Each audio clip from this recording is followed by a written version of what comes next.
Welcome to the Mind Spark, bringing you the latest news from around the world. The news exploded. A stark headline: Canada shuts Alaska highway to U.S. commercial traffic. This was May 2025. Tensions flared dramatically.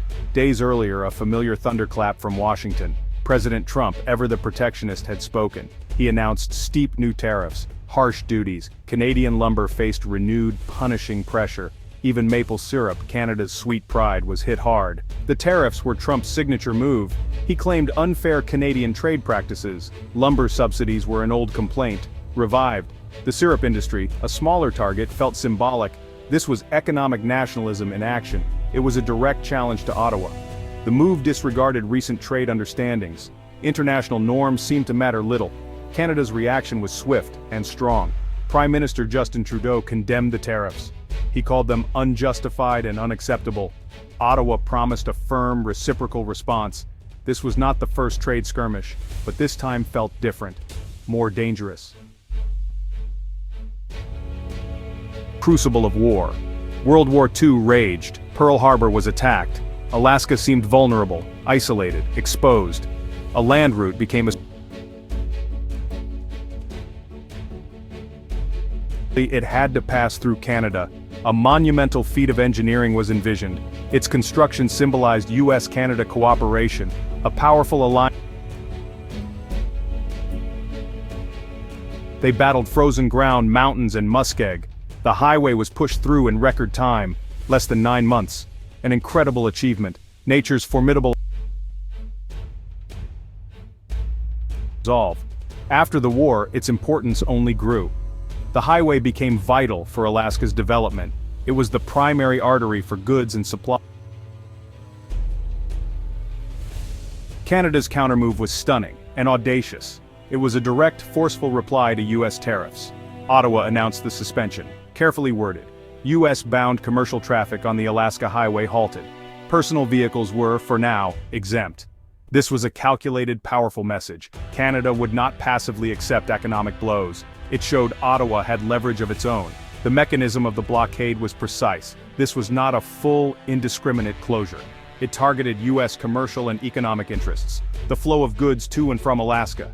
Essential local Canadian traffic could still pass. Humanitarian exceptions were considered, they said. This was a precise application of pressure, designed to inflict maximum targeted impact. The effect on Alaska was immediate and profound. Supply chains, already fragile, were severed. Trucks carrying crucial goods were stranded. Businesses across the state began to reel. Alaskans felt a sudden, sharp sense of isolation, a stark reminder of their geographic reality. The closure ignited a fierce legal debate. What about existing treaties and agreements? The 1977 Transit Pipeline Treaty ensures energy flow. But does it cover general highway transit rights? The status of the Alaska Highway is complex. Specific agreements from its wartime construction and subsequent understandings were now scrutinized. Lawyers on both sides pored over old documents. International law offered conflicting arguments. Canada asserted its sovereign right to regulate all activity on its own territory. The U.S. claimed impeded access, unjustified. Retaliatory measures themselves have legal limits. Were Canada's actions proportionate, necessary? A complex web of international trade rules and customary international law was invoked.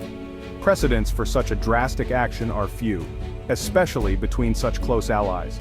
The U.S.-Canada border is famously the world's longest undefended one. Historically, disputes were resolved quietly, amicably.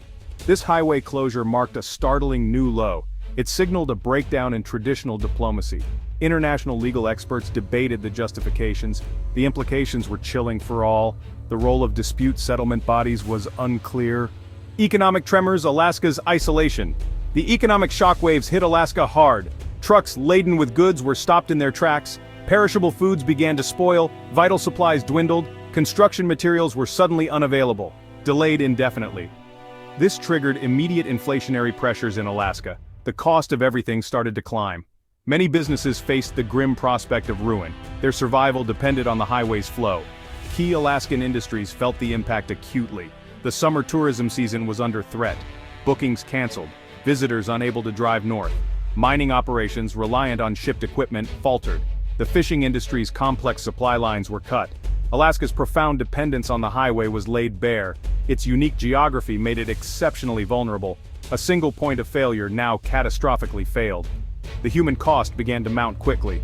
Fears of job losses spread like wildfire. Small businesses, the backbone of many communities, suffered most. Families across Alaska watched with growing anxiety. Uncertainty clouded the state's economic future. Even basic necessities became a pressing concern. The blockade was not an abstract political game. Beyond the blockade, Canada's options. If the crisis dragged on, could Canada do more? The question hung heavy in diplomatic circles. Further restrictions on other transit points? Targeting specific U.S. companies operating in Canada? Expanding the scope of retaliation was a risk. It could provoke an even harsher U.S. response. This was a dangerous game of economic chicken. Both nations stood to lose immensely. Energy politics represented another potent lever. Canada is a major, reliable energy supplier to the U.S. Oil and natural gas flow south daily. Could this flow become a bargaining chip? It was a highly sensitive, almost unthinkable area. Any disruption would have devastating consequences for both economies and for global energy markets. But in high-stakes disputes, unthinkable options surface. Canada also possesses critical mineral resources, rare earth elements, vital for modern technology. The U.S., like many nations, has dependencies. These minerals are crucial for defense, for electronics. This offered another potential point of leverage. Strategic dependencies were being reassessed globally. Border town echoes, voices of disruption. Small towns dot the Alaska Highway, places like Beaver Creek in the Yukon, or Tok, Alaska, just across the border. These communities were suddenly on the front line. Their local economies were deeply intertwined. Cross-border lives built over generations faced disruption. The conflict was not abstract here, it was personal. The human element was impossible to ignore. Canadian border towns felt the chill immediately. Many relied heavily on U.S. travelers and commerce. Gas stations, motels, cafes saw business vanish. A sudden, unwelcome quiet descended. There was a deep sense of uncertainty and frustration. Friendships and family ties spanned the border, now strained by distant national political battles. A deep sense of unease took hold. Alaskan communities near the border faced similar woes. Their sense of isolation was profoundly amplified. Some relied on Canadian services or transit for supplies. Now they were cut off or faced new hurdles. Frustration mounted with faraway political decisions that seemed to ignore local realities. A fractured friendship, global trade implications. The U.S.-Canada relationship is historically unique, the world's largest trading partnership for decades. A model of economic integration and close alliance. Now that relationship was deeply, visibly strained. Trust, built carefully over many years, had eroded. The damage could be long-lasting and severe. Repairing this fracture would take time and effort. The special relationship felt anything but. This dispute sent a chilling message to the world. If this could happen between such close allies, what hope was there for other trade agreements? Protectionism, once unleashed, is often contagious. It fuels a dangerous downward global trend. Nations might retreat into economic fortresses. This would harm global prosperity and stability. The world economy is interconnected. Other nations watch these events closely, intently. From Beijing to Brussels, leaders took note. They assessed U.S. reliability as a partner. Canada's determined resolve was also observed. The path to peace diplomacy is imperative. The urgent need now is for de-escalation. Both the U.S. and Canada face mounting economic pain. The political costs for both leaders are also rising. The fiery rhetoric must cool, significantly. Channels of communication must be reopened, quickly. Behind-the-scenes talks are essential, away from cameras. Statesmanship is required, not brinkmanship. The welfare of millions depends on it. The role of mediators could be crucial.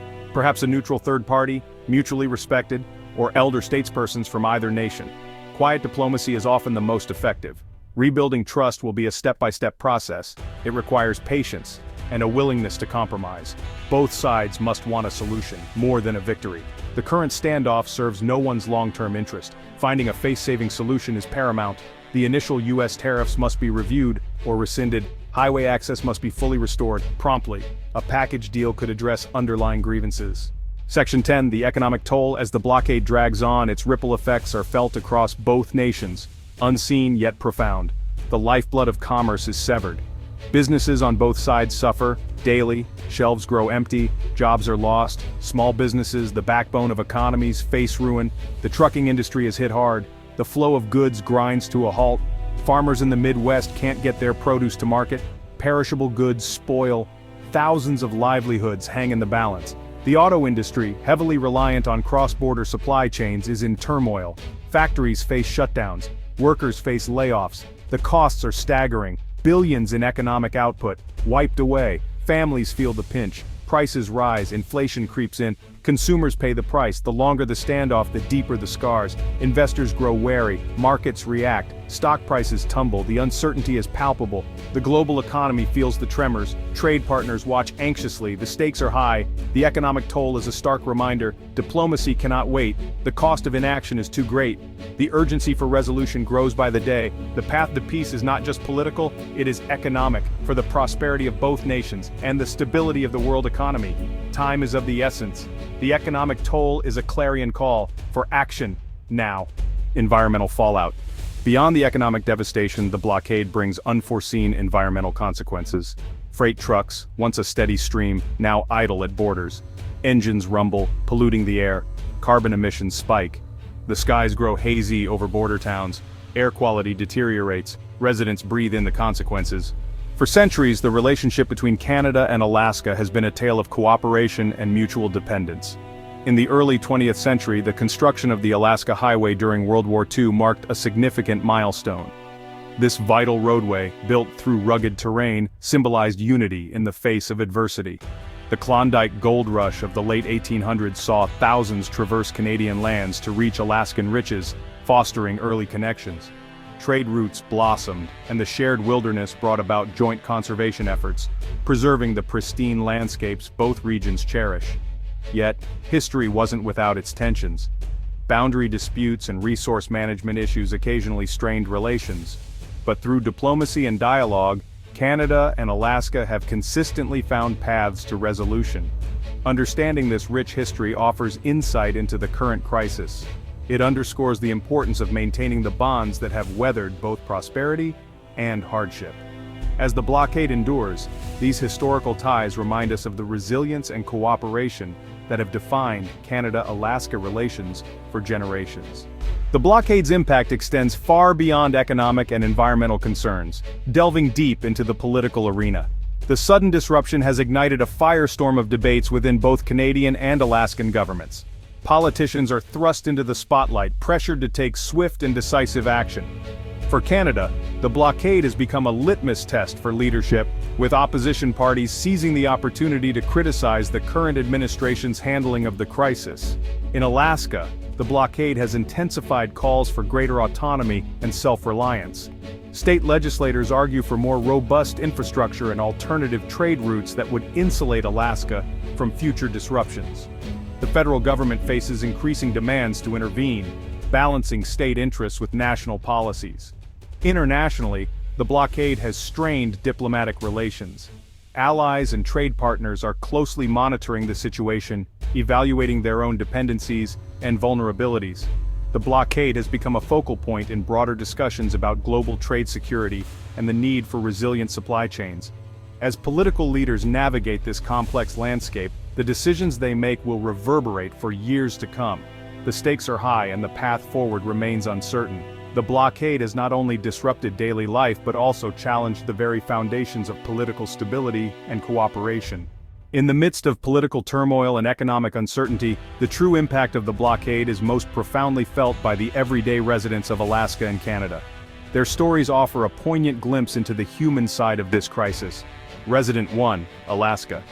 It's been incredibly tough. With the blockade, we're struggling to get basic necessities. Prices have skyrocketed, and it's hard to make ends meet. As the blockade continues to disrupt lives and economies, experts and policymakers are exploring various future scenarios and potential resolutions. These range from diplomatic negotiations to innovative logistical solutions that could bypass the blockade altogether.